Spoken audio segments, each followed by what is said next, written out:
যারা আমাদেরকে ভালোবাসেন তারা অনেক বেশি পছন্দ করতেন যে কখন রুবেল এবং ইলিয়াস কোবরার মারামারিটা শুরু হবে। রুবেল ভাই এখনো একটা 30 বছরের ছেলে মতো, তো আমি ওনার সঙ্গে প্রায় 100-র উপরে একা ছবি করছি। ফিলিং গুড, অনেক বেশি ভালো লাগছে বিকজ আপনারা সকলেই জানেন যে কোবরা ভাইয়ের সাথে আমার একটা প্রচণ্ড রকমের ফিল্মে আমাদের একটা জুটি ছিল, তো যেটা দর্শক আমার বলব তো সমাদৃত ছিল এবং দর্শকরা অনেক বেশি পছন্দ করতো। যারা আমাদেরকে ভালোবাসেন তারা অনেক বেশি পছন্দ করতেন যে কখন রুবেল এবং ইলিয়াস কোবরার মারামারিটা শুরু হবে। সো অনেকদিন পরে তার সাথে দেখা হচ্ছে।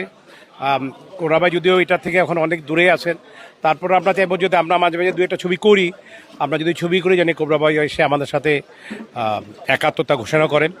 সো আমার কথা হচ্ছে যে আজকের আমাদের যা পরিচিতি, কোবরা ভাই বলেন আমি বলেন, সব কিছু কিন্তু ফিল্মের মাধ্যমেই হয়েছে আমাদেরকে।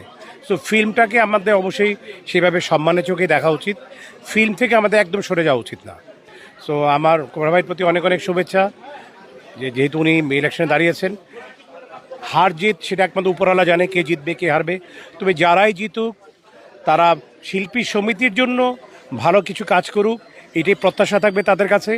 এবং যারা ওখানে হেরেও যাবেন তারা কিন্তু শিল্পী সমিতির বাইরে কেউ না, তাদের কাছেও প্রত্যাশা থাকবে পরের দিন মানে ভেদাভেদ ভুলে যে একসাথে চলে শিল্পী সমিতিটাকে কি করে সুস্থ সুন্দর রাখা যায়, চলচ্চিত্রকে কি করে সামনের দিকে এগিয়ে নিয়ে যাওয়া যায়, সেই চিন্তা যেন সবাই করে। আমি প্রথমে জীবনে বিগিনিং আমার জন্মদাতা হলো শ্রদ্ধেয় মাসুদ পারভেজ সোহেলানা, ওনার বড় ভাই।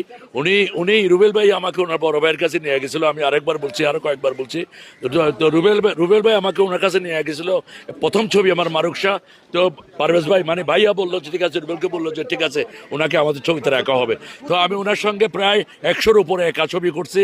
তো উনি হচ্ছে বাংলাদেশে মার্শাল আর্টটাকে পরিচয় করার জন্য আমাদের চেয়ে সবচেয়ে বড় অবদান হলো ওনার রুবেল ভাইয়ের। তো আমি বিশেষ করে রুবেল ভাইয়ের জন্য দোয়া করি। রুবেল ভাই এখনো একটা 30 বছরের ছেলে মতো, ইনশাআল্লাহ ঠিক আছে। রুবেল ভাইয়ের জন্য বিশেষভাবে দোয়া করি, কেন উনি মার্শাল আর্টটা জনপ্রিয়তা করার জন্য, বাংলাদেশের মার্শাল আর্টকে জনপ্রিয়তা করার জন্য ওনার অনেক অবদান।